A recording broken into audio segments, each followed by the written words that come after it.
1991-ci ilin sonları, 92-ci ilin əvvəlləri.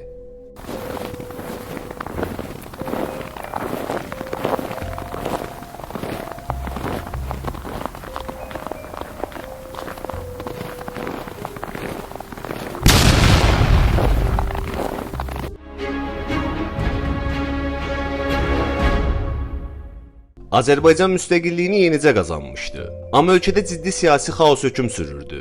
Ordu tam təşkilatlanmamışdı. Silah-sursat çatışmırdı. Rəhbərlikdə pərakəndəlik vardı.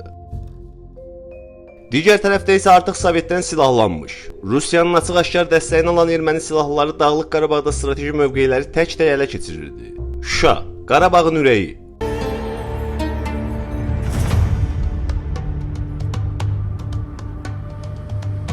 Onun ətrafında yerləşən Daşaltı kəndi strateji baxımdan çox önəmli idi. Bu kəndi nəzarətə götürən tərəf Şuşanı mühasirəyə sala və nəqliyyat yollarını kəsə bilərdi. Məhz bu səbəbdən Daşaltının azad olunması məsələsi gündəmə gəlmişdi. Ermənilər Qarabağda möhkəmlənmək, Şuşa və Laçını birləşdirəcək dəhlizi açmaq məqsədi ilə Daşaltı və ətrafındakı mövqelərdə güclənirdilər. Şuşa şəhəri artıq erməni silahlılarının tam mühasirəsində idi. Bu mühasirəni yarmaq üçün hərbi əməliyyat zəruri idi. Əgər Daşaltı kəndi ermənilərin nəzarətinə keçsəydi, bu Laçının da, Şuşanın da taleyini həll edə bilərdi. Bu səbəbdən 1992-ci ilin yanvar ayında Azərbaycan tərəfi Daşaltını azad etməklə həm Şuşanı qorumağı, həm də erməni mövqelərini zəiflətməyi planlayırdı. Bu əməliyyat Azərbaycan ordusunun o dövr üçün ilk iri miqyaslı hücum cəhdlərindən biri idi. Əməliyyatın uğurlu keçməsi həm hərbi, həm də psixoloji baxımdan vacib idi.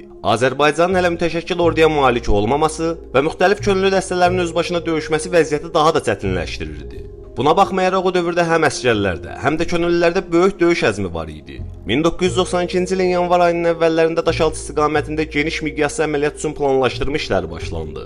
Əməliyyatın hazırlanmasındakı əsas